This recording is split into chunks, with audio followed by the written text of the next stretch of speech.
Pai, no nome de Jesus, reconhecemos que este é um momento também muito importante, onde ouviremos a palavra que o Senhor tem trago ao coração do Teu Filho, e essa palavra também possa tocar o nosso coração, possamos sair daqui impactados, moldados por ela, que como uma espada de dois gumes venha penetrar o nosso coração, o nosso entendimento, Pai, discernindo a vontade do homem, a vontade do Senhor, para que possamos ter um caminho abençoado, possamos trilhar, Deus, dentro da Tua vontade, dentro dos Teus propósitos. No nome de Jesus, abençoe a vida do Flávio, Deus, a palavra que o Senhor ministrou ao coração dele, seja bênção aqui para nós também, para aqueles que nos ouvem, no nome de Jesus. Amém e amém, Jesus. Amém. A paz do Senhor, irmãos, boa noite.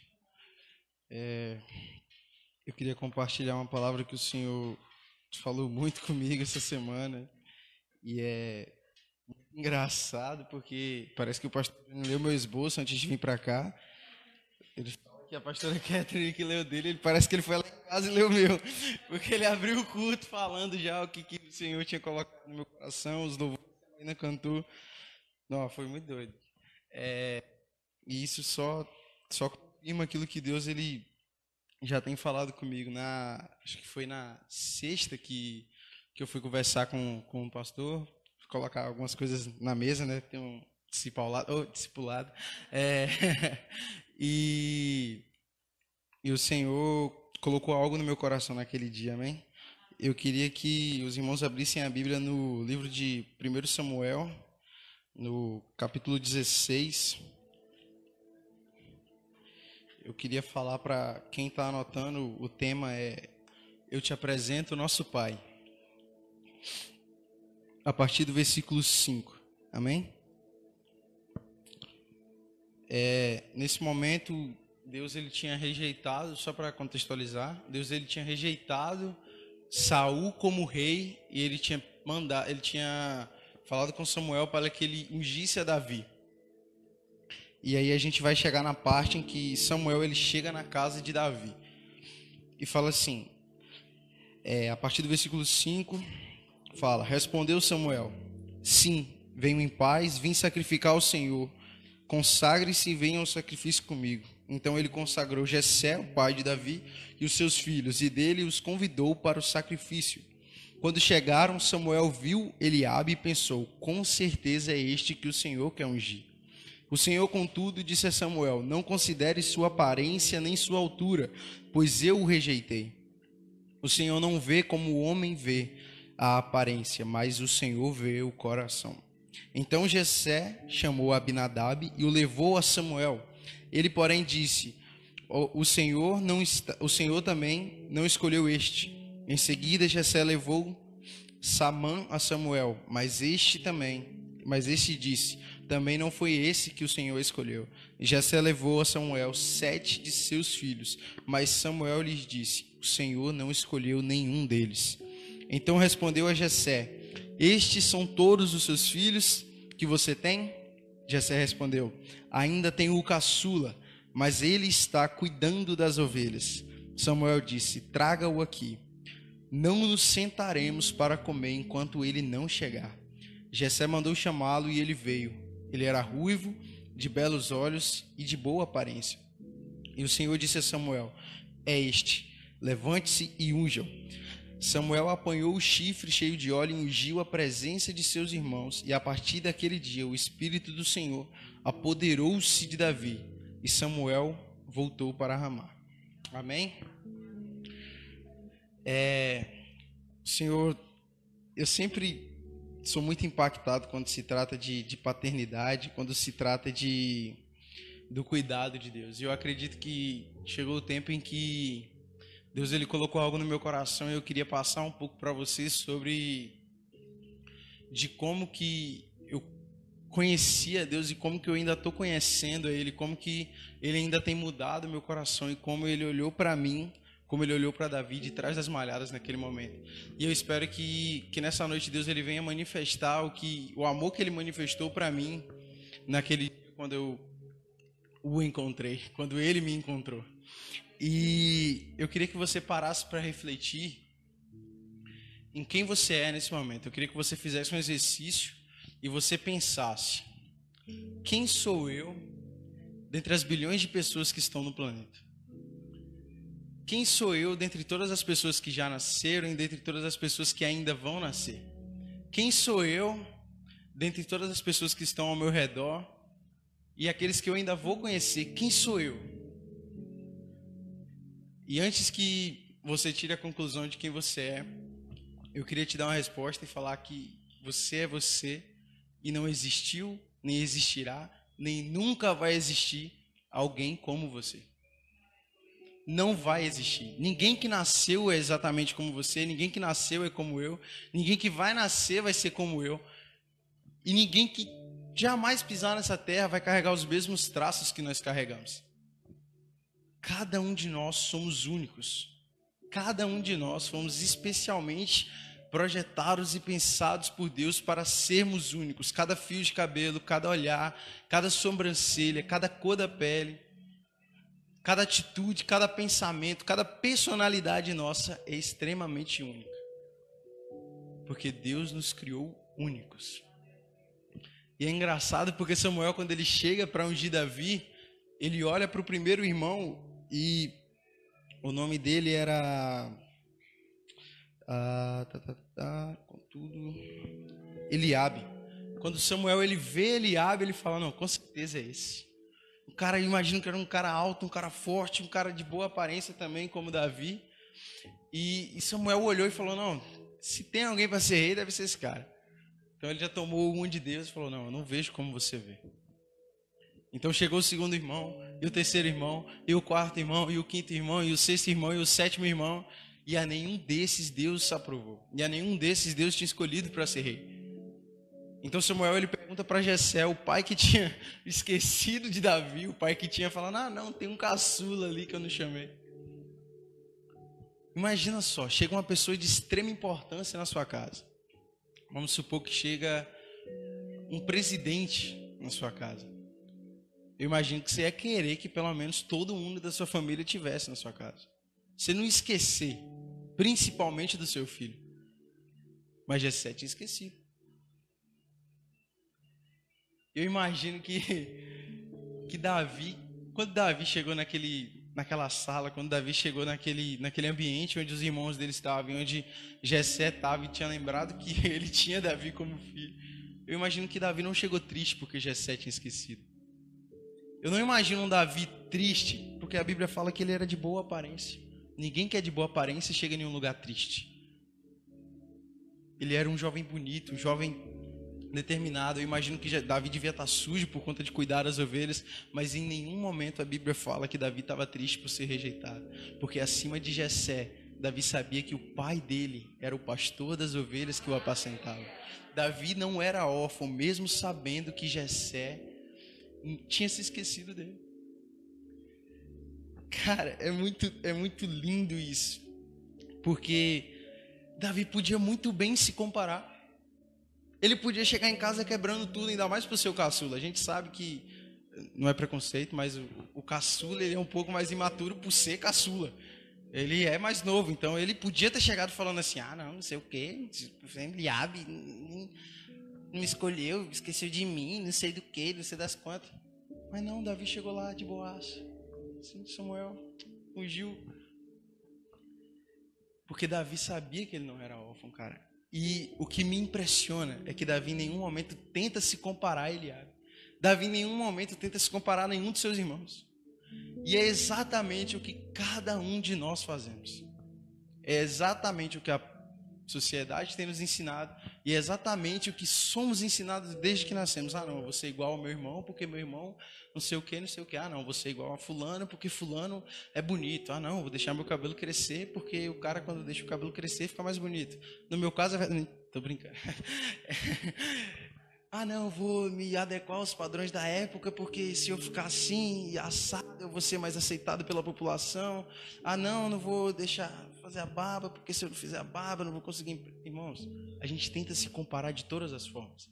E o pior é que quando a gente tenta se comparar, mesmo sem saber que está tentando se comparar, eu chamo esse caso de comparação Comparação inconsciente. Você está tentando se comparar, mas você não sabe que você está tentando se comparar. E isso é muito ruim. Porque você olha para a pessoa e você automaticamente faz um escândalo. O seu eu corrompido, o seu eu de Adão, herdado de Adão, olha para a pessoa e fala: eu vou me tornar exatamente igual a essa pessoa, porque eu quero ser aceito como ela é aceita. E Davi poderia muito bem ter falado: eu vou me tornar exatamente igual ao meu irmão, porque eu quero ser aceito como ele é aceito.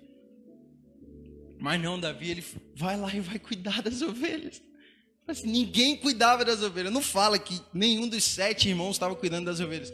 Os 7 estavam em casa quando Samuel chegou. E Davi estava cuidando das ovelhas. Davi estava sendo quem ele nasceu para ser, um pastor de ovelhas. E Deus olhou para um pastor de ovelhas e falou: você vai ser rei.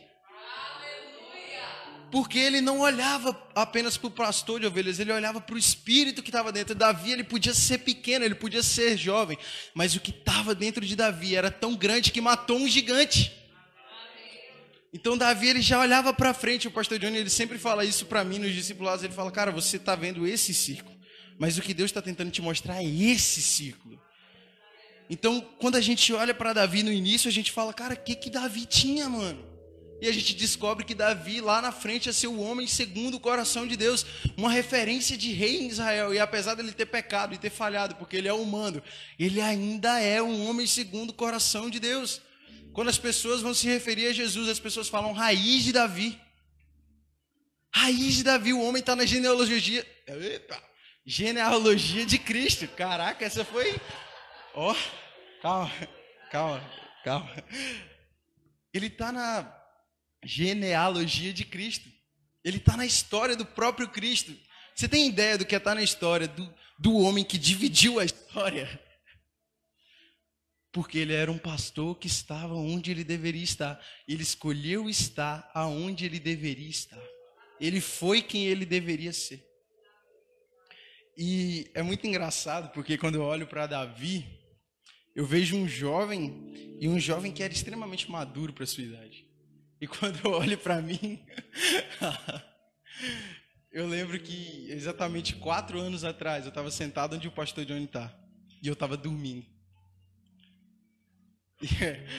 E, cara, é muito doido, porque eu comecei a anotar isso. Eu comecei a anotar isso e eu comecei a chorar no meu quarto. Eu tinha acabado de ter andado de skate, porque...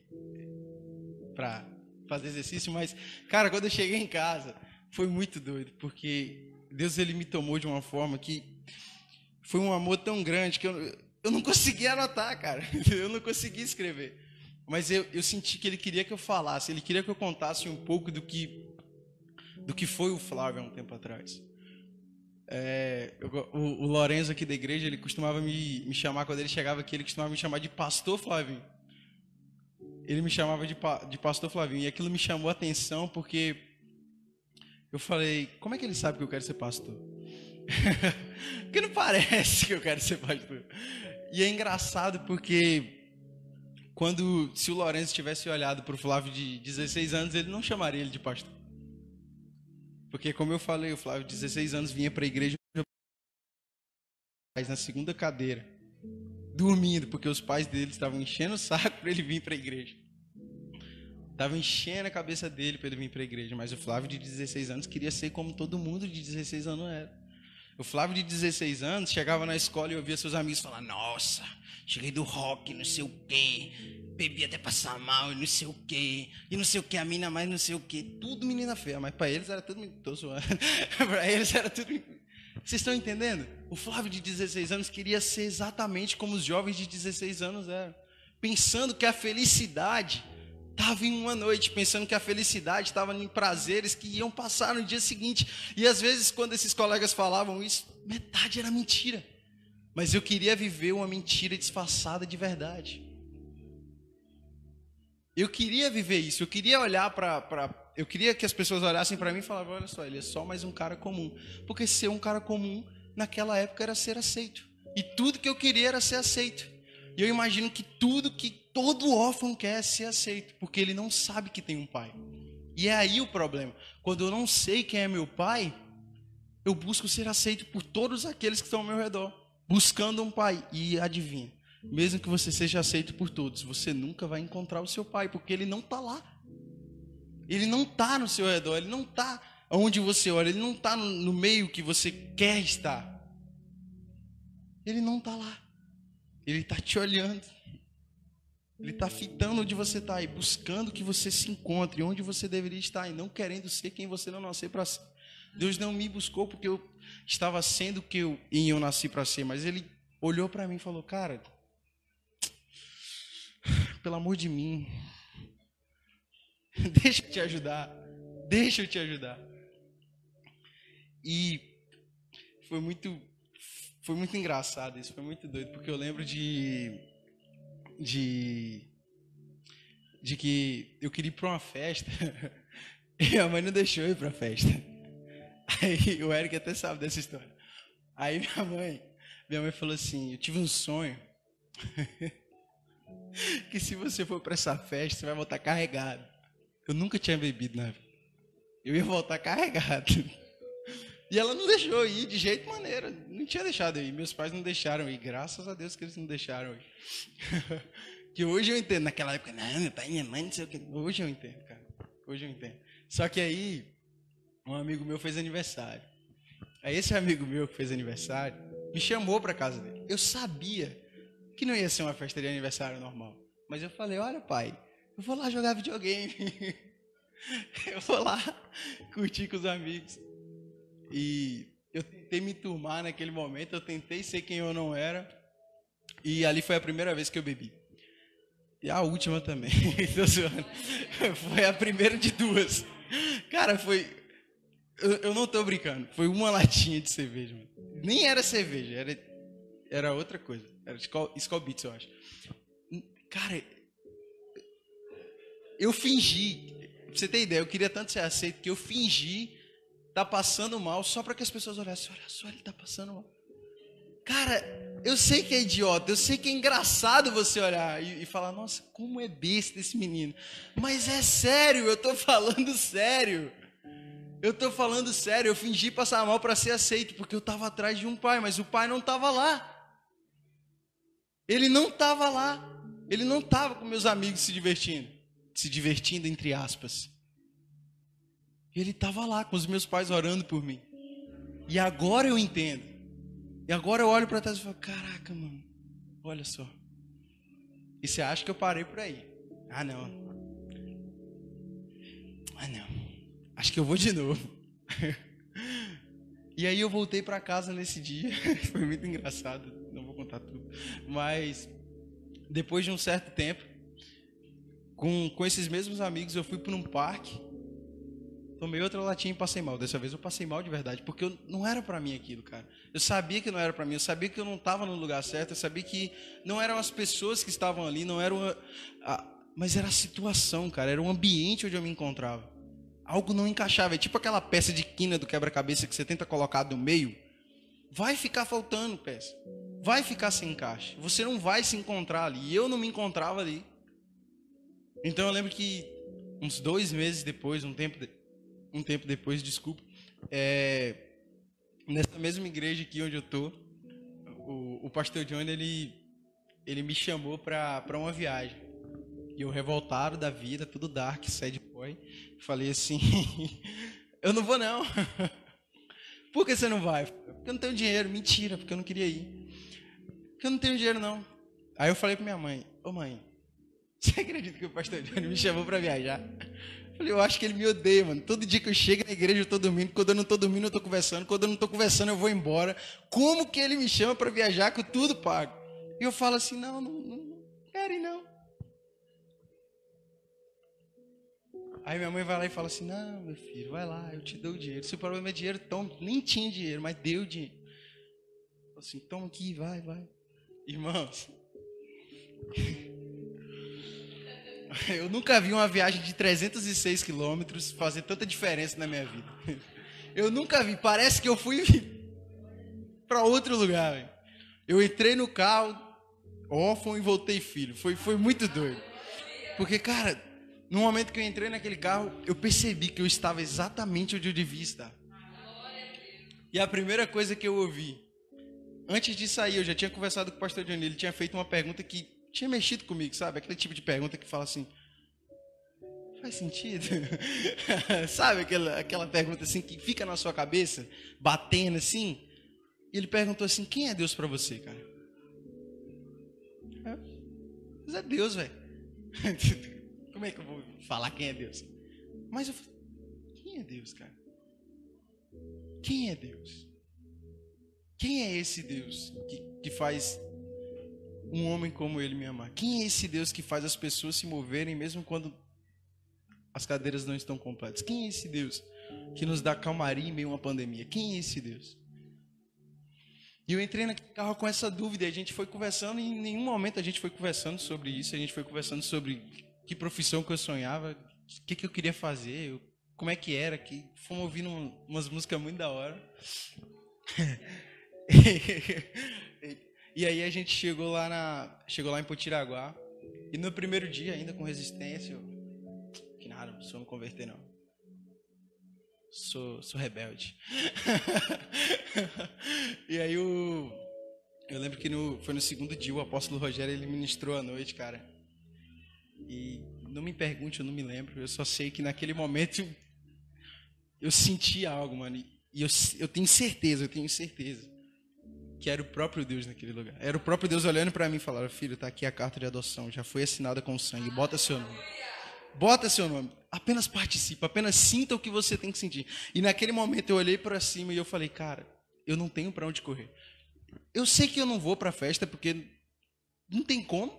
Olha para mim, não é para mim isso. Eu sei que eu não vou conseguir. Cara, eu só desisti e falei, Deus, eu sou totalmente seu.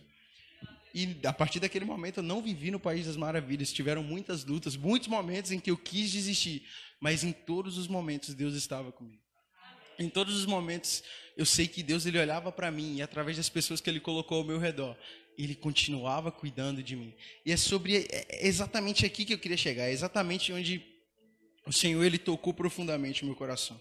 Porque a comparação ela é como uma munição no cano da arma prontinha para disparar e assassinar a nossa identidade. Mas todo dia a gente puxa o gatilho e morre porque nós queremos ser iguais aos outros. E quando Deus ele nos dá essa identidade, quando Deus ele libera esse novo nome do céu, Ele fala, você não é mais Flávio órfão, você é Flávio filho, você não é mais Flávio que via tal coisa na internet, você agora é Flávio que se santifica, Flávio que busca outras pessoas. Você não é mais o jovem que buscava dormir na igreja, você é o jovem que quer despertar uma nação que dorme. Você não é mais essa pessoa que está perdida em sua angústia, você não é mais essa pessoa que está frustrada com a vida. Você é a pessoa que eu levantei para você ser, você é o que eu planejei para você ser. E quando Jeremias 29 chegou ao meu coração, irmão, quando ele falou, eu bem sei os pensamentos que tenho ao seu respeito, pensamentos de bem e não de mal. Cara, eu pirei porque ninguém tinha me amado desse jeito. Se amou, eu não sabia. Mas naquele momento, quando aquele amor me encontrou, quando as pessoas que estavam ao meu redor mostraram esse amor, eu não pude me conter, irmãos. E a munição que estava no gatilho naquele dia para disparar para mim, eu joguei fora. Porque Ele me deu uma identidade e eu entendi que eu era único. Só que parece que a gente esquece. E aí chega a comparação que você não sabe quando se compara. E aí você tenta se comparar em outro ambiente. Ah não, agora eu quero ser igual fulano que prega de tal jeito, agora eu quero ser igual ciclano que canta. Ah não, mas eu não sei tocar violão direito, eu quero aprender a tocar violão direito. Ah não, mas eu comprei o carrão e não sei tocar carrão. E você entra em choque porque você está tentando ser quem você não nasceu para ser. E é aqui onde o Pai se encontra. Porque o Pai olha para você não com as suas características ou personalidades, mas como um filho. Deus ele entende quem nós somos como filhos. Deus não me vê como pregador. Ó, Flávio, pregador. Ó, Marina, levita. Johnny, profeta. Eric, evangelista. Não tem codinome, irmão. Não tem título no reino. É filho. Filho, só filho. E quando a gente entende que somos filhos, nós entendemos que temos um pai. É lógico. Mas, infelizmente, nos confundimos nisso. Infelizmente, não confiamos nesse Deus. Infelizmente, nós nos perdemos.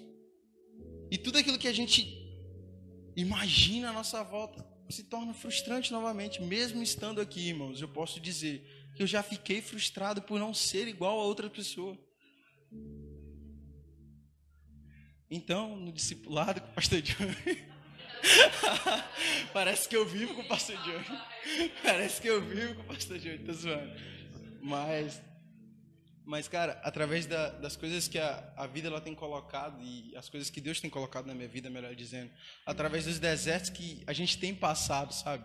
Através das coisas que tem acontecido ao nosso redor, a gente pode ver esse Deus. Pode ver esse Deus que cuida de nós, mano. Pode ver esse Deus que foi o Deus que estava ali com Davi quando ele enfrentou Golias. Cara, Golias era gigante. Golias era gigante. Davi olhou para Golias e falou: mano, você não é ninguém. Você não é ninguém perante o Rei dos Reis. Você não é ninguém perante o Senhor dos Exércitos. Porque Davi sabia quem ele era. Você vê um Samuel que chegou para Saul e falou: ué, Saul, que barulho de grunhido é esse de bicho que eu estou ouvindo aqui? Não era para você ter matado tudo? Ah, não, mas eu trouxe o rei de não sei de quê, porque a gente vai conseguir fazer um acordo e não sei das contas. Samuel pegou a espada, mano, decapitou o cara e falou: não quero saber. O pai falou que era para... Não, mas... Eu confundi. Não, mas Samuel matou o rei dos Amalequitas. Porque Saul não tinha matado. Saul ficava constantemente tentando ser aprovado pelo povo, enquanto ele devia ser aprovado por Deus, porque ele era um órfão que queria a aprovação das pessoas. Davi era um filho que tinha constantemente a aprovação do pai. Por isso que Davi não se frustrava. Por isso que Davi ele foi esse rei. Por isso que Davi ele se entregava dessa maneira. Por isso que a gente olha para Davi e vê um homem que adorava a ponto da mulher dele se envergonhar e falar: o que você está fazendo, Davi? O que você está fazendo? Davi fala: que nada, mulher, eu quero adorar. Eu sou filho, quero ir para o colo do papai. Eu imagino exatamente isso. Nós somos filhos que ansiamos pelo pai. Quando a gente descobre, irmão, quando a gente conhece um pouquinho do nosso pai, quando a gente conhece um pouquinho do que Deus ele planejou para nós. Quer ver? Vai lá em Jeremias, capítulo 1, por favor. Olha como cada um de nós somos únicos.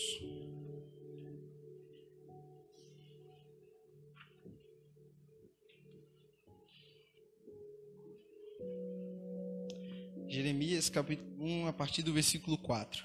Fala assim: a palavra do Senhor veio a mim dizendo: antes de formá-lo no ventre eu escolhi. Antes de você nascer eu separei e designei profeta às nações. Pula para o 9 agora.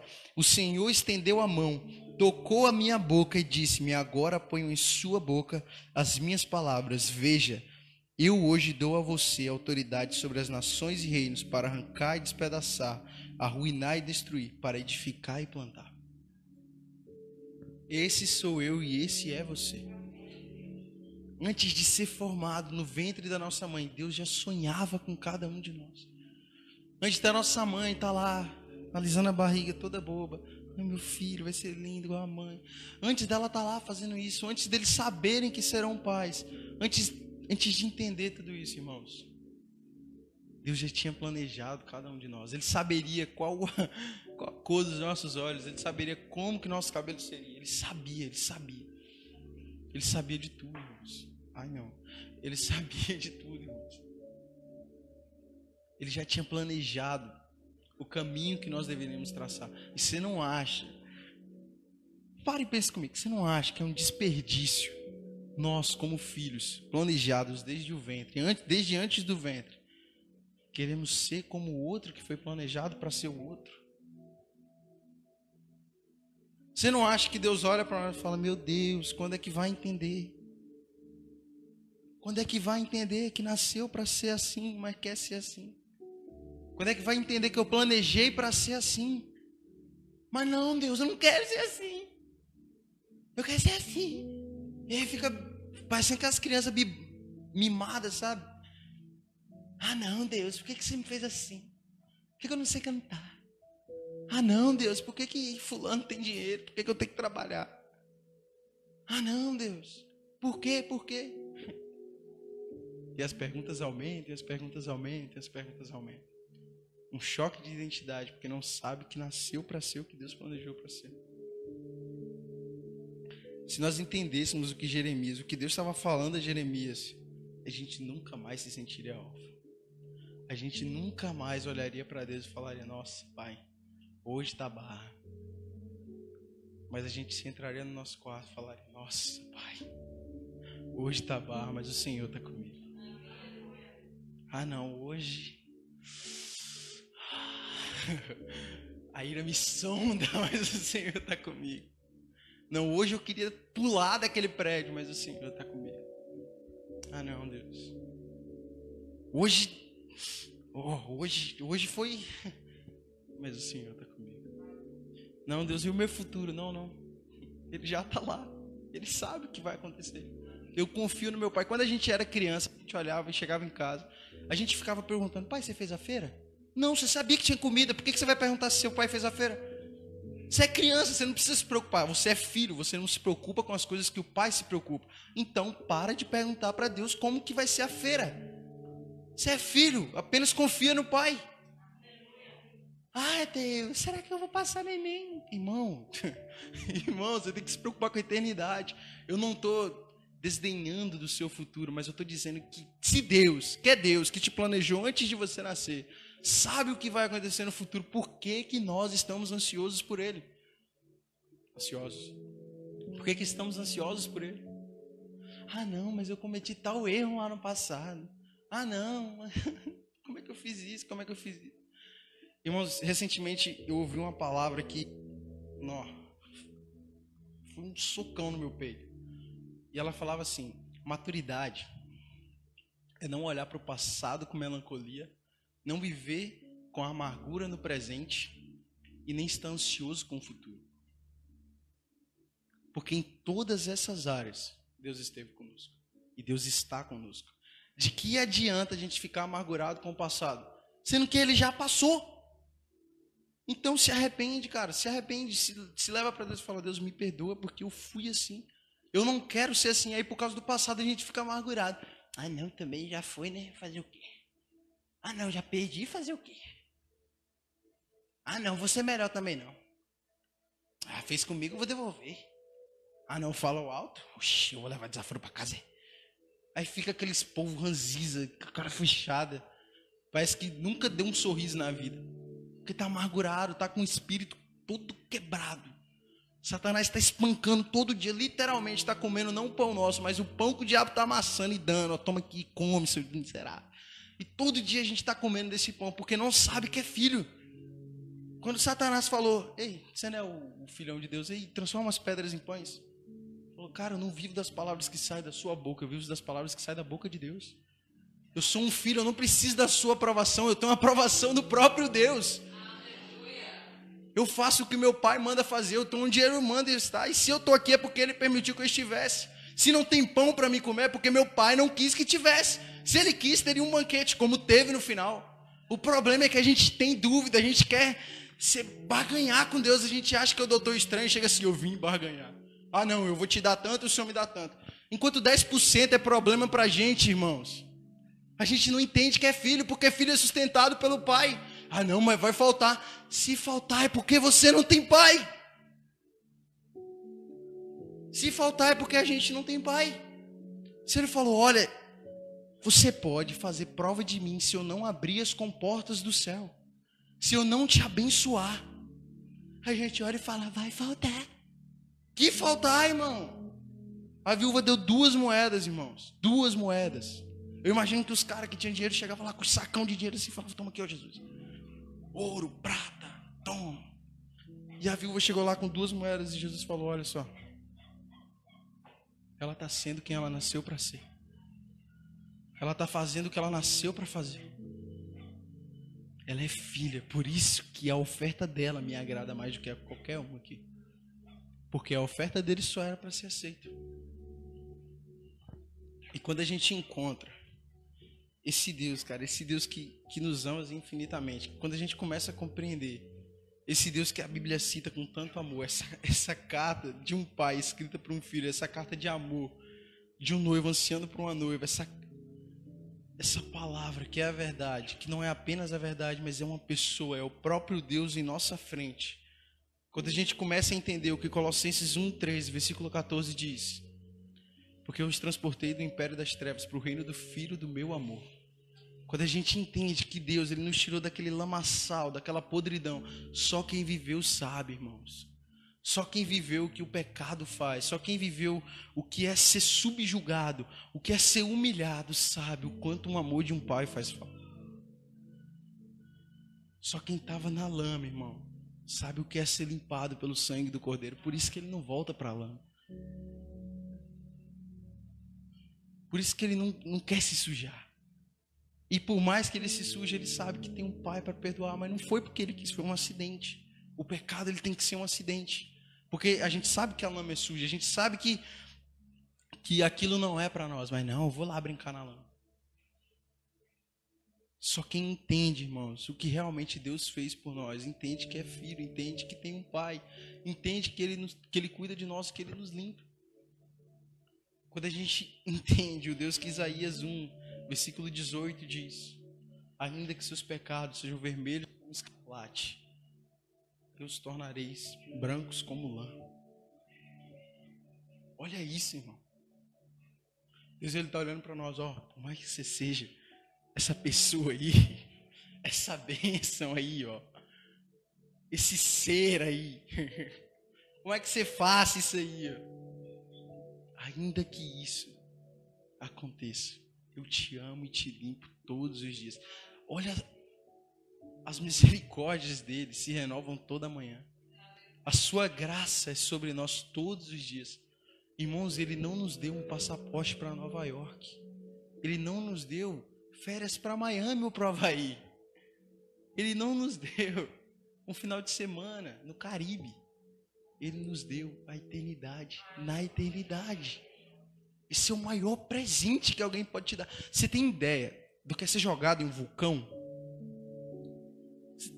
A gente não sabe, porque a gente nunca passou por isso. Mas imagina todo o tempo que você já viveu, todas as frustrações que você já viveu, mais o vulcão. E aí você sabe o que é 0,00000000001 do inferno. Porque é eterno. E foi exatamente isso que o apóstolo disse naquela noite em Potiraguá. Eu me lembro das palavras que ele falou. Ele falou: onde é que você vai estar daqui a 1 ano? Beleza, aumenta o nível agora. Onde é que você vai estar daqui a 10 anos? Não, vamos lá, aumenta o nível. Onde é que você vai estar daqui a 100? Onde é que você vai estar daqui a 200, a 300, 1000, 10 mil, 100 mil, 1 milhão de anos? Onde é que você vai estar daqui à eternidade? Aí ele vem e fala: eu vou estar no colo do Abba. Eu vou estar com o Pai. E você? Onde é que nós vamos estar, irmãos? Onde é que Ele vai nos encontrar? Ontem no culto familiar, meu pai leu um salmo que dizia assim: quem habitará no seu tabernáculo? Quem subirá no seu santo monte? Os filhos. Os filhos habitam onde o pai está. Por isso que Jesus fala: não é digno tirar, não é lícito tirar dos filhos para dar para os cachorrinhos. Porque os filhos estão à mesa. À mesa, eu aprendi. À mesa. Porque os filhos estão à mesa. Os filhos estão à mesa, irmãos. O filho está onde o pai está. Meu pai sempre falava: onde meu filho não cabe, eu também não vou, não. Aí minha mãe fala: onde meu filho não vai, eu também não vou, não. Imagina Deus, irmão. Onde meu filho está, eu estou. Onde eu estou, eu sei que eu estou. Eu sei que Deus está comigo. Eclesiastes 4, irmãos. Mesmo que o dia mau exista, Deus está no dia mau. Agora imagina ter uma eternidade de dias bons. Olha isso, cara. Isso é o amor de Deus para nós. Não é uma eternidade com ruas de ouro, casa de cristal, mar de não sei o quê. E ainda que isso seja fantástico, irmãos, ainda que isso seja simplesmente inexplicável, o maior presente da eternidade vai ser estar com Ele.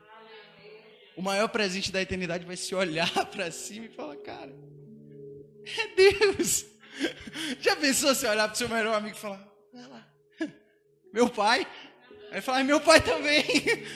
E aí vocês dois juntos, igual naqueles filmes assim: meu pai. Todo feliz, mano. Porque você está na eternidade com uma pessoa que te planejou desde antes de você nascer. Olha só, cara, o Deus que dá nome às estrelas, irmãos. A gente está falando do Deus que segura o universo nas mãos, irmão. Esse Deus que usa a terra como estrado para os seus pés. Esse Deus que não cabe nesse imenso universo que a gente não tem ideia do tamanho. Escolheu habitar dentro de mim e de você e nos chamar de filhos. É isso, irmãos, Ele escolheu nos chamar de filhos. É isso, é só isso. Você só precisa ser chamado de filho. Você só precisa entender que é filho. Eu só preciso entender que sou filho. Então, nossa, eu não tenho uma palavra que não dá para falar desse versículo, cara. Abre em João 17. Eu já estou finalizando, por favor. O Evangelho de João, ele mexe muito comigo. E parece que eu lendo ontem, eu nunca tinha lido essa parte. Parece que Jesus desbloqueou um novo nível, assim, sabe? Falou, essa parte agora você pode ler. E é muito, nossa, é muito doido. João 17, a partir do versículo 20, fala que Jesus ora por nós. Seu irmão mais velho olhou por você. Ele orou por você. Falou assim, não, eu oro pelo Flávio, que vai estar lá, dormindo na igreja. Pai, alcança esse doido da cabeça. Ele orou pela Marina lá. Marina pecadora. Jesus orou pela Marina. Falou assim, não, ó, tem uma menininha lá em Teixeira que vai alcançar as nações, irmão. Abençoa ela.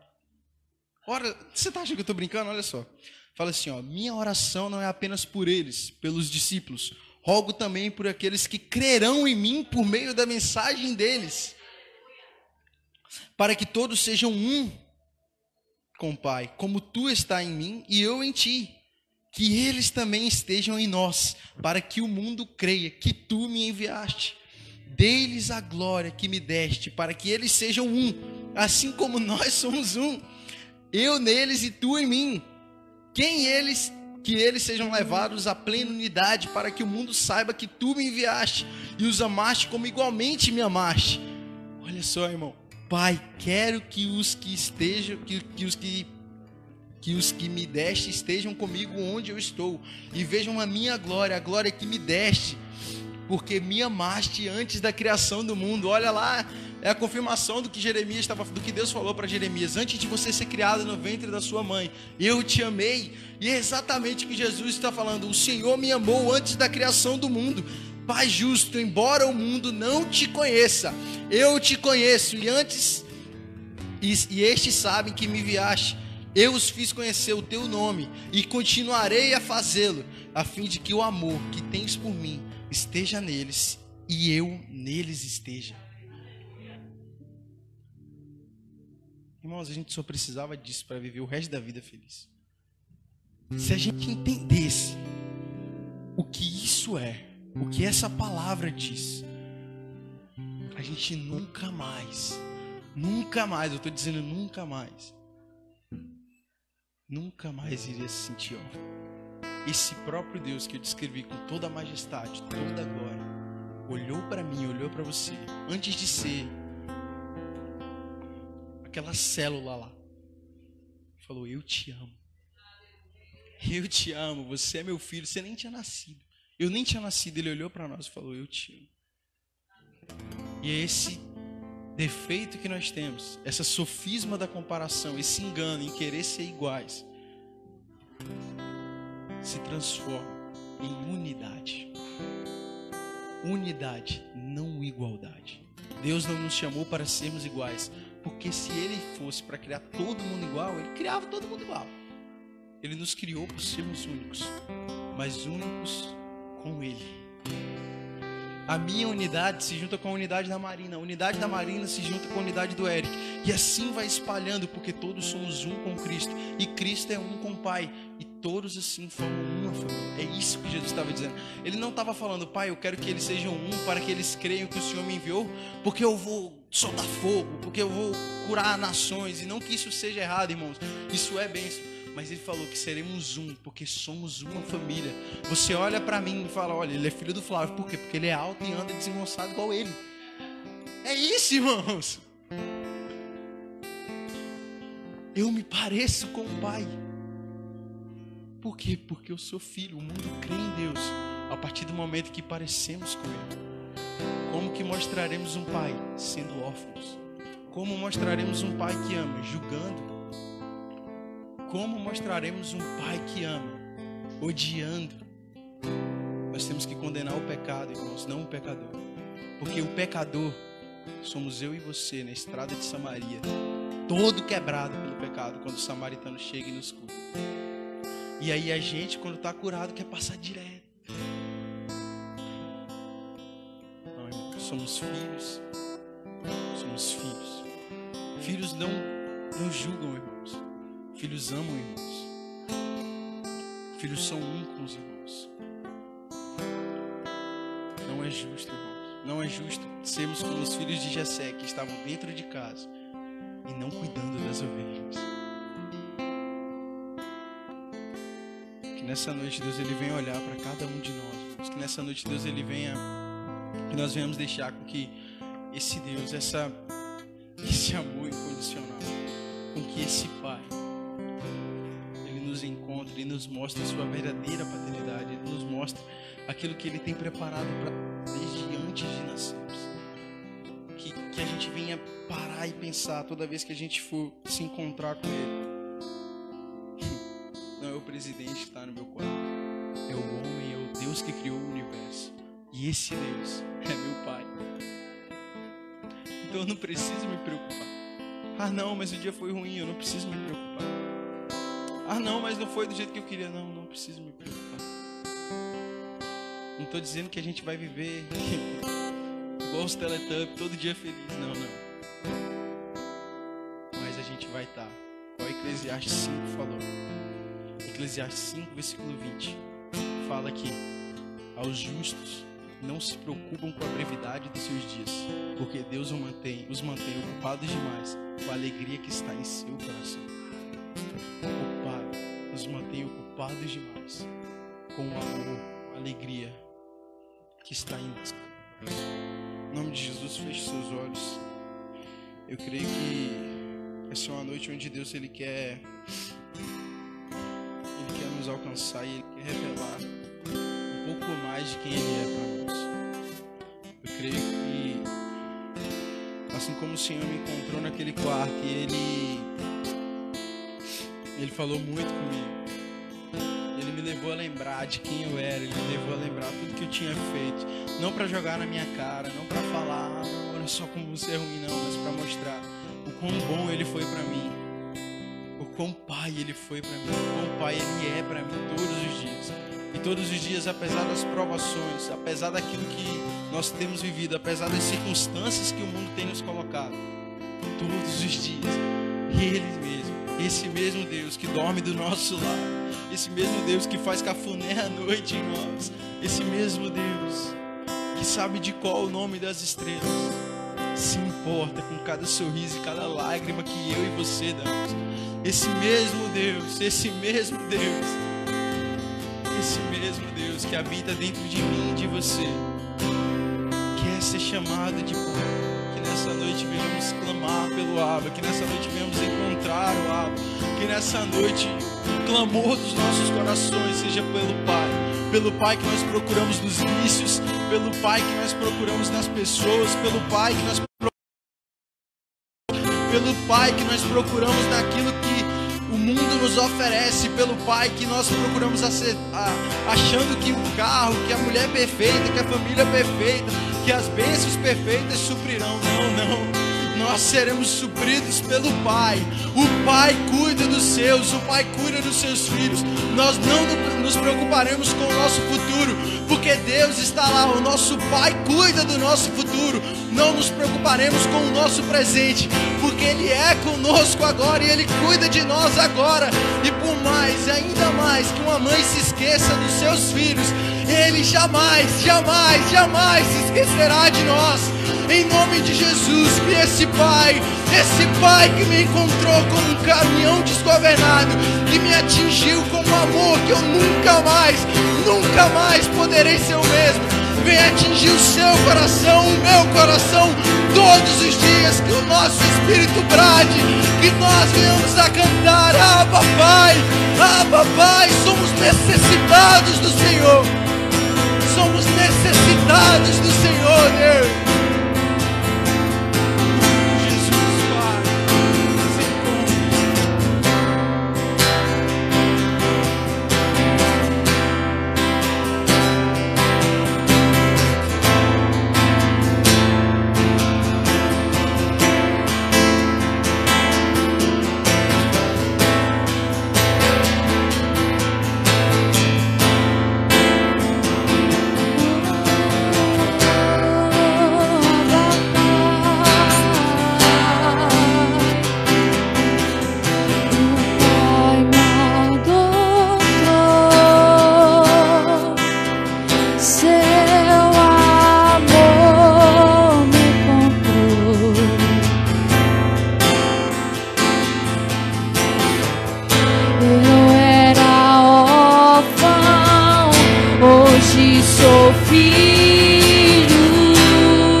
Revelando o seu amor como Pai. Nós estamos vivendo uma dimensão, uma atmosfera, um momento em que Deus está tirando os nossos olhos e revelando aos nossos olhos a paternidade de Deus, o amor de Deus como Pai, como aquele que cuida, zela. Jesus, para discipular os discípulos, para mostrar aos discípulos o que eles deveriam fazer, o propósito de cada um deles, Jesus precisou ser como um pai. Jesus precisou ser como aquele que apontasse o caminho para cada um daqueles discípulos. Houve momentos em que Jesus confrontou os discípulos. Houveram momentos em que Jesus animou os discípulos. Houveram momentos em que Jesus engrandeceu os discípulos. Teve momento em que Jesus precisou abater alguns discípulos, tocar em alguns discípulos. E a ideia de Jesus nesse tempo, a ideia de Deus nesse tempo é se revelar como nosso Pai, como aquele que cuida, como aquele que aponta o destino, mesmo que este destino, mesmo que neste caminho venhamos a sofrer algumas decepções, alguns tropeços, venhamos a sofrer alguns impactos da nossa vida, mas o reconhecimento de que temos Jesus como nosso Pai, como aquele que cuida de nós, como aquele que nos direciona, como aquele que aponta o alvo, aponta o caminho e fala assim: meu filho, vem por aqui, guia esse caminho, vem por aqui. Eu tenho um destino, eu tenho um propósito para a sua vida. Mas para que você alcance o destino e o propósito para a sua vida, eu preciso apontar algumas coisas. Eu preciso colocar algumas coisas em ordem dentro de você. Eu preciso te revelar algumas coisas. Por isso que a gente nunca vai compreender o que acontece com a nossa vida.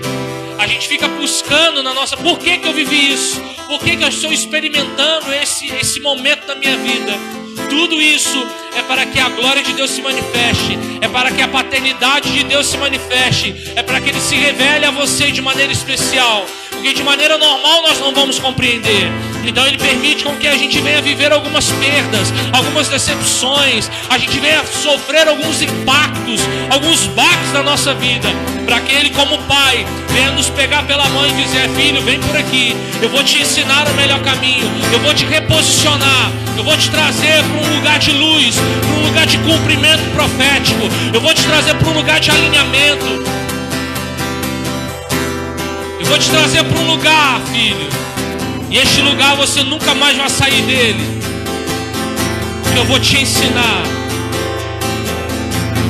Eu vou atrás de você, nem que seja na beira da praia. Eu vou atrás de você e vou curar o teu coração, nem que seja na beira da praia, como Ele fez com Pedro. Eu não posso ir para o céu, eu não posso, Jesus dizendo, eu não posso ir para o céu sem antes ter um tete a tete com Pedro, sem antes alinhar algumas coisas com Pedro, sem antes alinhar algumas questões dentro do Pedro. Pois quando ele voltou, ele falou assim: onde está Pedro e os discípulos? Eu quero ter um tempo com Pedro. Jesus, como Pai, Ele pode alinhar algumas coisas, Ele pode colocar algumas coisas em ordem. E é assim que Ele está fazendo conosco nesses dias, colocando algumas coisas em ordem. Permita Ele colocar algumas coisas em ordem, querido. Permita Ele te reposicionar, para que você possa desfrutar da bondade, do amor de Deus, do cuidado de Deus. Você era órfão, mas agora você não é mais órfão, porque o Pai te adotou. Porque o Pai cuida de você. O Pai, Ele quer você perto dele. Oh Deus, que esse entendimento venha sobre a tua igreja, Senhor. Que este entendimento venha sobre aqueles que nos ouvem nessa noite. Que este entendimento venha sobre o nosso coração. Um coração alinhado ao Senhor. Onde o Senhor venha nos reposicionar como filhos amados, como filhos que te amam, como filhos que são amados pelo Pai. Nos reposicione, Deus. E nós sabemos que o Senhor nos ama. Oh Deus, nós te amamos, Pai.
Nós te louvamos por essa noite, Deus, e agradecemos o teu nome. Que o Senhor, ó Pai, toque o nosso coração, respalde a tua paternidade em nós, Deus. Nós queremos ser filhos amados. Deus, nos leve a uma dimensão, uma condição de termos essa certeza no nosso coração. O Senhor abençoe a vida de cada um nessa noite, aqueles que nos ouvem, aqueles, Senhor Jesus, que nos ouvirão, eles sejam tocados e abençoados pela Tua palavra, pela Tua presença. Deus, nos dê um restante da semana abençoado em Sua presença. Mude o nosso coração, molde o nosso coração, a Tua vontade, que é boa, agradável e perfeita. Pai, abençoe, Deus, a vida de cada um aqui nessa noite. No nome de Jesus, nós te honramos e te agradecemos, Pai. Nós declaramos esta noite como igreja que a graça maravilhosa do nosso Senhor Jesus Cristo, o amor de Deus, nosso Pai, e as doces consolações do Espírito Santo seja com todos nós, desde agora e para sempre. E toda a igreja diz: Maranata, ora vem, Senhor Jesus. Maranata, ora vem, Senhor Jesus. Maranata, ora vem, Senhor Jesus. Aleluia, aplauda ao Jesus. Nós te louvamos, Pai. Aleluia. Deus abençoe sua vida, uma ótima semana. Fique na paz do Senhor Jesus. Amém. Deus abençoe você em nome de Jesus. Vão em paz. Deus abençoe.